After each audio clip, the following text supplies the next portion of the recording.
بهجت حنان در بدرک عفرینیه اف چند سال وینه کل کوبانه دجی وی حس کرنا خود زیتونان را او ازمونا ده چاندنی آوانده بخورانیه وی داره. حنان به هفکاری خدمت زویه که زیتونان لگنده تلغزال دکه هم پیدا باراجیانا خود که و هم جی پسپوریا خواه خستیا باش کرنا بر همه وانداران ام جود دکن، جمع کاجه دکن، بیدم دکن، خدمت دکن گه این تاش که مده چه خبرت لعرفی مرا کری ام لبداره تینن دشغلینن و خدمتی ام دکن لزیتونو اشمینی ملتی برجی فیدا که جه ببینه و ام محاوله بکن منطقه ام هو بکن سر زیتونو بچینن چه قا زیتون ولی چانده رنده زیتون مالکی مبارکه و این تاجه خارنده و خدمتی خوشی که امد برهف کرنا بر زیتونان ده مها دهان دا دست پیده به او تا سر سال دودومه لی ای سال جبر روشا اولکاری یا آورته لگندوارن کوبانه هنکی درن کتیه کو برهف کرنا موسمه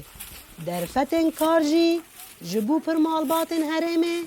پیدا دکه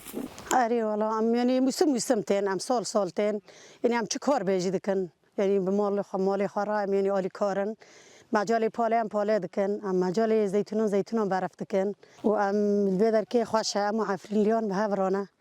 و خوشه ام به هور خارنا خداتینن به هور دخان ام کیف خوشن ام کار خاد کن چاندنیا دارن زیتونان لکوبانه ده چند سال بوری دا بلاف بویه و شونا فستقان گرتیه کوب سرپیهاتی عفرینیان راجی هین برفرهتر بویه و برهم زیده بویه و یکی جی کار گوشتگهن زیته چالکتر کریه ام دو شغلنا عادي يعني الصباح يا ايوار يجي جوره هم دقينا 24 ساعتان سيره ده شغلان يعني وسال بسال يعني بيتر دبه انتاج داره جبر كو هنا كي ملتي عفريني هاتا في داره بيتر زيتونان فهم دكه وملت ناس کرن دا يعني كو چه دخوازه و چه پیشتابونی زيتونان پیشتاب که